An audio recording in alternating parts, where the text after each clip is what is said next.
Welcome back, everybody, for another deep dive. This time, we're tackling something I think we can all relate to. Emotions. Yeah, they can be a bit of a roller coaster sometimes. Totally. We're diving into this article from Stallion called, wait for it, 50 Journal Prompts to Process Emotions. Sounds intriguing. It is. Imagine having this, toolkit you can pull out to really understand, ANY feeling. That's powerful. We often try to ignore or suppress emotions, but what if we could actually learn from them? Exactly. And that's where journaling comes in, right? Absolutely. It's like this safe space to unpack all those tangled emotions, You can gain self-awareness and figure out healthier ways to cope. So this article breaks down prompts by specific emotions like fear, joy, sadness, you name it. But I was really drawn to the ones about change. I think we all struggle with that at some point. Change is inevitable, isn't it? It's a constant in life. One prompt asks, what recent change in my life has been challenging to accept, and how can I start to come to terms with it? Ooh, that's a good one.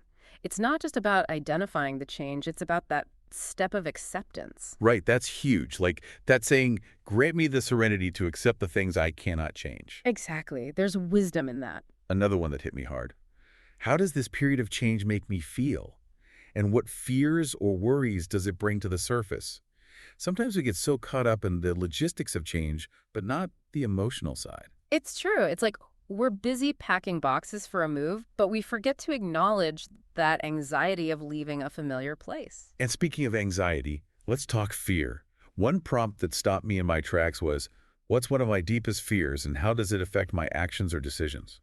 Woof, that's deep. It is deep, but think about it. Fear can be so ingrained we don't even realize it's driving us. Right. This prompt helps us shine a light on it. I love that analogy. But then there's also a prompt about taking action. It says, what's one small step I can take to face a fear I have, and how would it feel to try? That's crucial. It's not just about acknowledging the fear, it's about empowering ourselves to actually do something about it. And even starting small, right? Absolutely. Even tiny steps can lead to huge breakthroughs. It's so true. This reminds me of a quote the article had. Fear is a natural part of growth. Trust that each small step beyond it reveals the strength and courage within you. Love that. Fear isn't the enemy. It's actually an opportunity for growth. In those moments of facing our fears, we discover our resilience and realize, hey, I'm stronger than I thought. I needed to hear that today. So I'm curious, what are your initial thoughts on these prompts? What's resonating with you so far? Well, first off, I'm struck by how interconnected fear and change are. They kind of go hand in hand, don't they? But, life's not all doom and gloom. We got to balance those tougher emotions with the good stuff, right? Like joy and gratitude. Oh, for sure.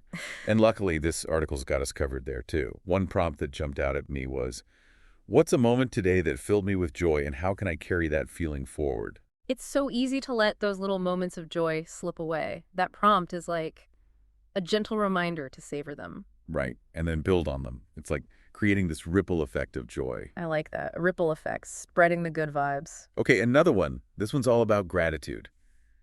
What's one small thing I'm thankful for today, and why does it matter to me? I tried to do this even on tough days. There's always something, right? Always. And that prompt makes you think about the WHY. It's not just listing things off, it's connecting with that feeling of gratitude. Like really feeling it deep down. This reminds me of a quote from the article.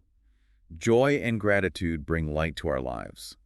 Nurture these feelings and let them remind you of the beauty that surrounds you. It's true, isn't it? Even when things are dark, there's always beauty to be found. We just have to be open to seeing it. Okay, we've talked about change, fear, joy. Now, what about those emotions that we maybe try to avoid a little more, like sadness and loss? Yeah, those are tough ones. But this article gives us some great prompts to work through them too. Totally. One that really got me was, what's one thing I'm grieving, and how has that loss impacted me emotionally? It's so gentle, right? It acknowledges that grief can come from all sorts of places, not just the big stuff. Yeah, like it could be a relationship, a dream, even just like a sense of normalcy that's gone. And that second part of the prompt about the emotional impact, I think that helps us understand how significant the loss truly was. It's like piecing together a story about our grief, instead of just trying to push it away. Exactly, giving it space to breathe. This next one is all about self-care. What helps me process sadness, and how can I take care of myself during difficult moments? Having that go-to list of self-care things is crucial, especially when you're feeling down. It's like building a personalized toolkit for dealing with those tough emotions. Right, whether it's a walk in nature, listening to music, whatever works. It's so important to remember that sadness is a normal part of life. The article even says, sadness is part of the human experience. Allow yourself to feel and release it, knowing that healing comes with time and compassion. It's so true. We often try to fight sadness, but maybe it's about allowing ourselves to feel it so we can move through it. Exactly. It's part of the healing process. Okay, ready to dive into some more potentially tricky emotions.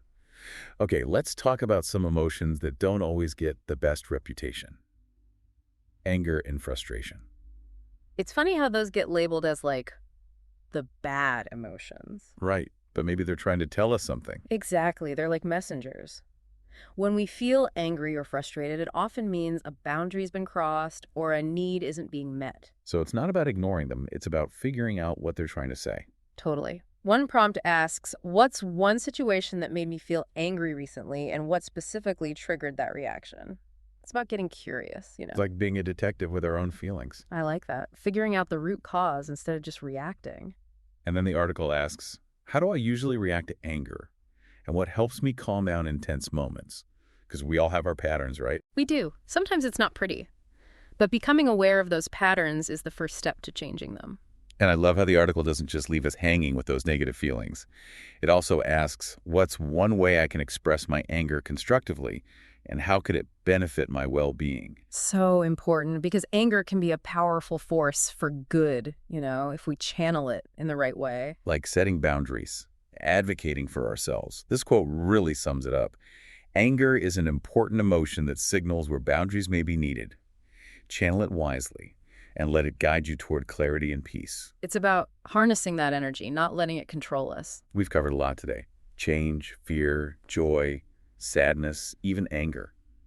It's amazing how these journal prompts can really help us understand our emotions. And remember, they're just a starting point. You can tweak them, make them your own.